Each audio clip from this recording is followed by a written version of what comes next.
ตะเวนตกดินเลยวันนี้บรรยากาศอยู่ทุ่งนานะโอ้ยสุดยอดเลยสุดยอดบรรยากาศนั่นเฮือนนะบรรยากาศ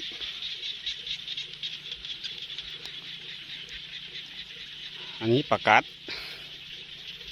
ได้3 ตัวแล้วลงมาหาปลากัดยามแรงเดี๋ยวหาอีกกัน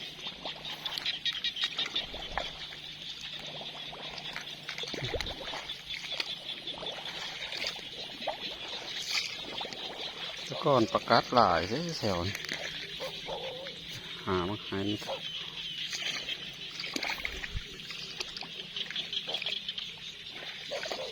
มาน้อยตัวนี้เห่าดีตั้งแต่มาแล้ว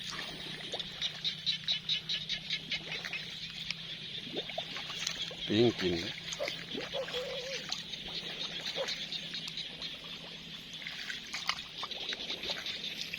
มีว่าประกาศให้ไปปล่อยใส่อ่างให้มันกินลูกยุงนะ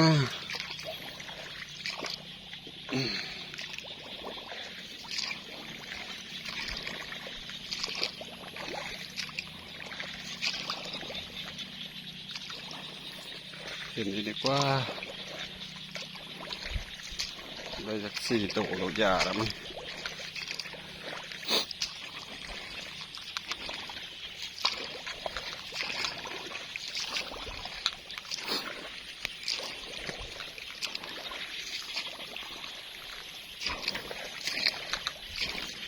มีบ่เลย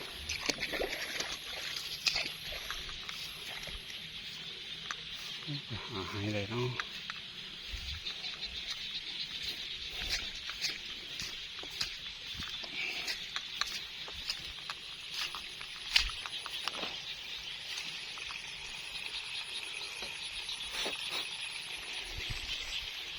อันนี้ก็จะมี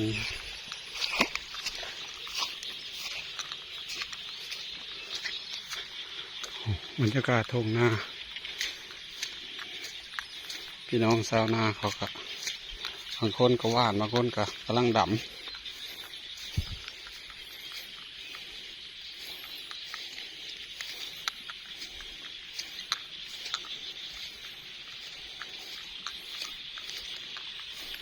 นี่วะ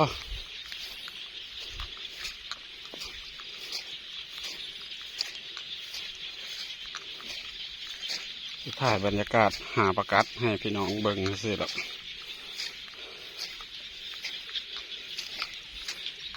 ไปปล่อยใส่อ่างพอดีเอาอ่างมาใส่น้ำมีลูกยุง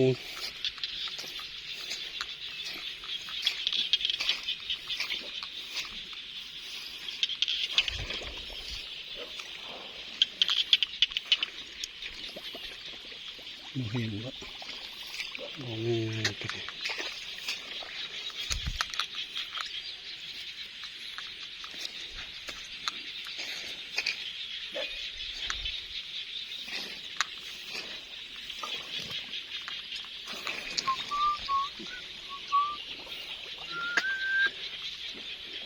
เจ็บจื้อเพลงนี้ติดหูขนาดเพลงกุหลาบหลาบคัก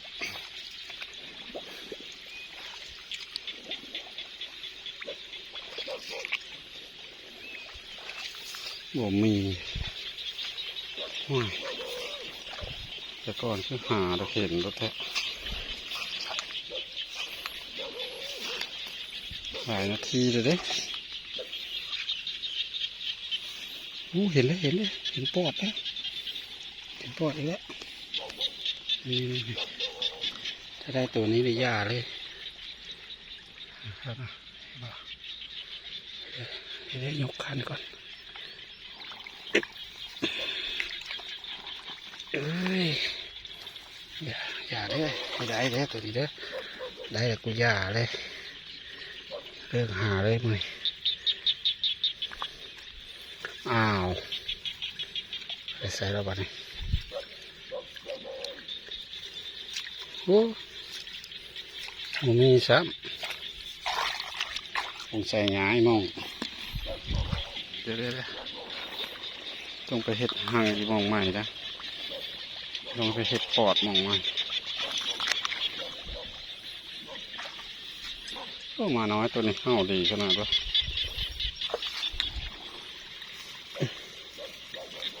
ดีมาดูดิ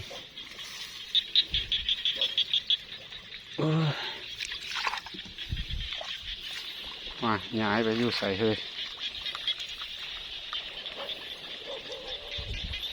อยู่หายนี่ละไปใส่ดอก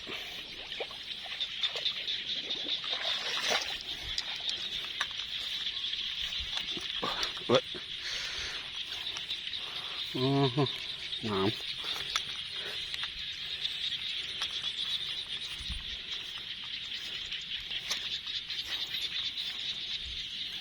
โอ้กลับไปเป็นเพื่อนก่อนผมจะเห็นเป็นวิดีโอกันนะตัวนี้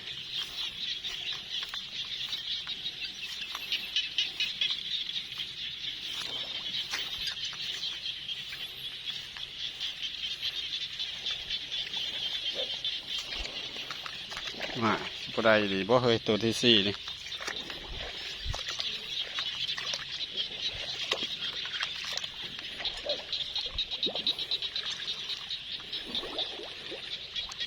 บรรยากาศสุดยอดถ้าได้ออกมาอยู่นาทำงานมาหลายปีแล้วแต่ถ้าได้ออกมาอยู่นาอยู่อย่างแล้วโอ้สบายอากาศก็ดีสำกับมาอยู่กับพ่อกับแม่คือตะกี้นะสมัยตอนยังน้อยก็เถาะตอนเกิดมาแล้วก็เรียนหนังสือจบป .6 แล้วก็ไปทำงานเลยนะผมคือคนอื่นเด้เรียนไปเรื่อยๆเรียนจนเมื่อยเรียนสำหรับผมมาจบป .6 ทำงานเลย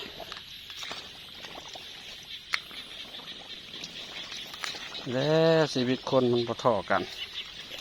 เกิดมา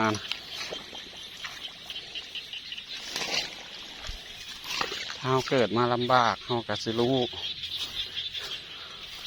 ว่าความลำบากมันเป็นยังไง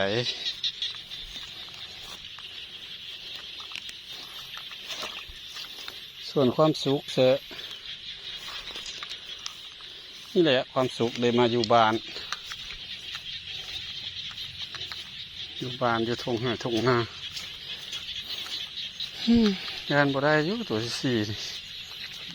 มือใหม่ก็ละฝนตกหากระเศร้า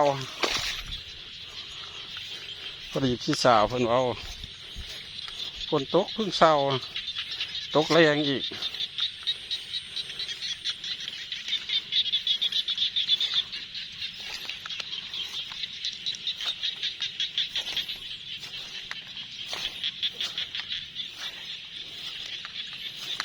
ก็สิยาแล้วล่ะเมื่อพอยาแล้ว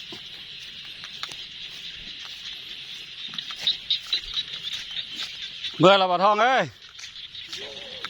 นั่นแหละอะไร3 ตัวว่าที่เอา4เพิ่นบ่ได้เอาไปใส่อ่างหน้าบ้านนะมันมียุง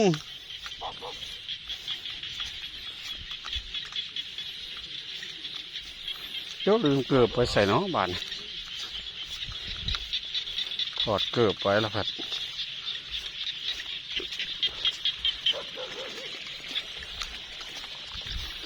หาเกือบก่อน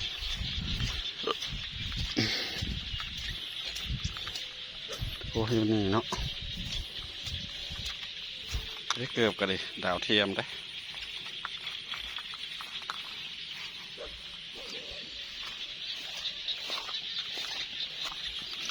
หาใกล้ๆเฮือนคุณเจ้านี่แหละอันนี้เฮือนก็ได้ชื่อใกล้ๆนี้ อันนี้กบบกพร้าวนี่ว่าแต่ผู้เจ้าเกิดมาพอดีพวกน้อยๆนี่ตัวก็ยังอยู่เห็นตั้งแต่น้อยผ่านมา50 ปีเลยเอ้าหลงบอกอายุแล้วเนาะบ้าน50พอดี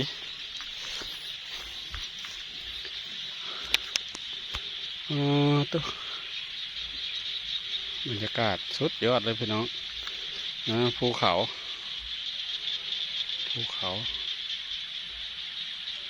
ก็วงมองกกนี้กันเห็นตั้งแต่น้อย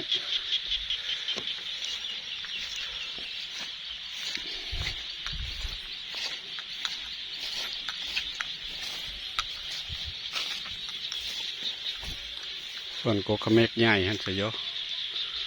ผมจะว่า200-300 ปีแล้ว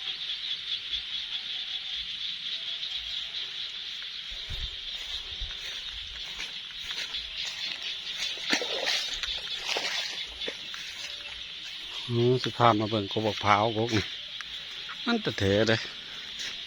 มันบ่เป็นมากเลยเด้กกนี้นะตั้งแต่น้อยจนใหญ่ก็บ่เห็นมันเป็นมากจักเถอะลูกผู้ชายตัวจริงเขาเอิ้นลูกผู้ชายตัวจริงเนี่ยบ่มีลูก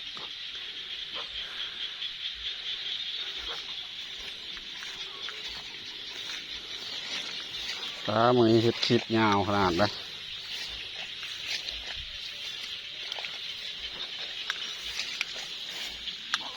ได้3 ตัวเฮ้ย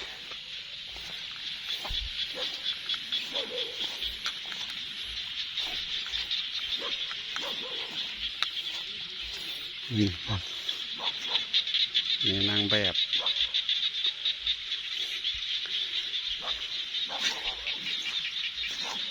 เอาดีถ้าเคยมาตัวนี้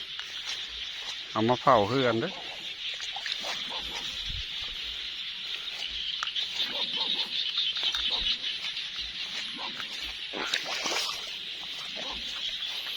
3 ตัวก็พอแล้วนะเฮ้ยกัดไปเลยเดี๋ยวที่เอาไปปล่อยใส่อ่างถ้าพอปล่อยยานว้าวบอกเอาไปปิ้งกินครับว่าเดี๋ยวจะไปปล่อยลงอ่างให้เห็นเลย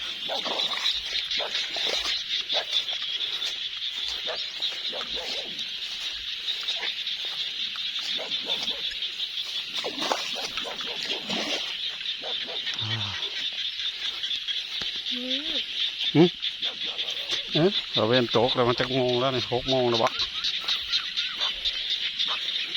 เดี๋ยวมาทำกันละโอ้เฮือนนี่ก็เลยจะเดินน้ำพักน้ำแรงเด้อนี่มดหลายแต่ก็ภูมิใจแหละ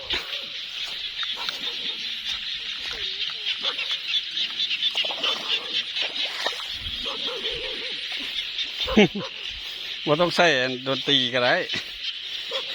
คลิปนี้นะเสียงเขียดเสียงหมาเห่า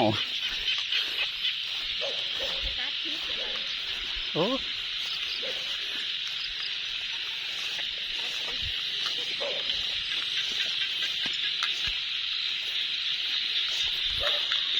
ที่ถ่ายรูปเพื่อนให้เบิ่งเด้อ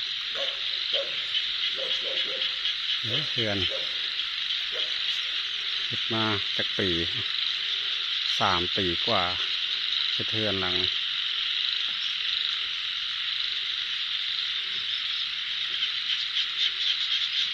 นี่ก็รถมือ3แต่ว่าสำหรับเฮาแล้วมันเป็นมือ1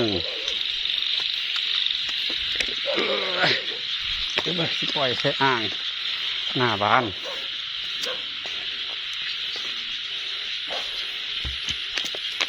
3 ตัวเสี่ยวลงอ่างก็ปล่อยเลยได้3 ตัวลงไปนี่ลงไปเรียบร้อยอยู่นี่แหละมันคือจะบกัดกันดอก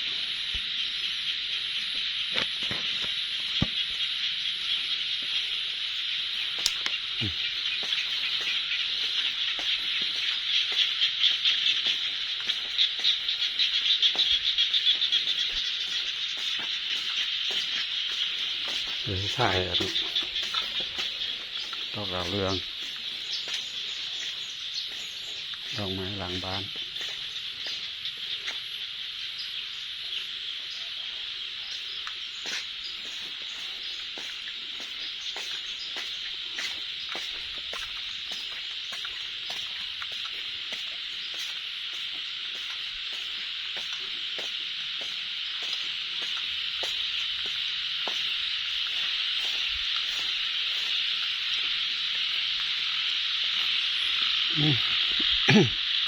ที่ถ่ายบรรยากาศบ้านอยู่บ้านประตูอันใหม่ละมีเงินพลจังซีพาพี่น้องมาขึ้นก็เลยยังบริมานอนเลยครับเดี๋ยวนี้เสียงกบเสียงเขียดแต่แซวอยู่โอ้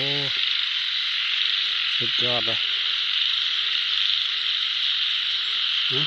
ปิดคลิปเด้อวันนี้เด้อ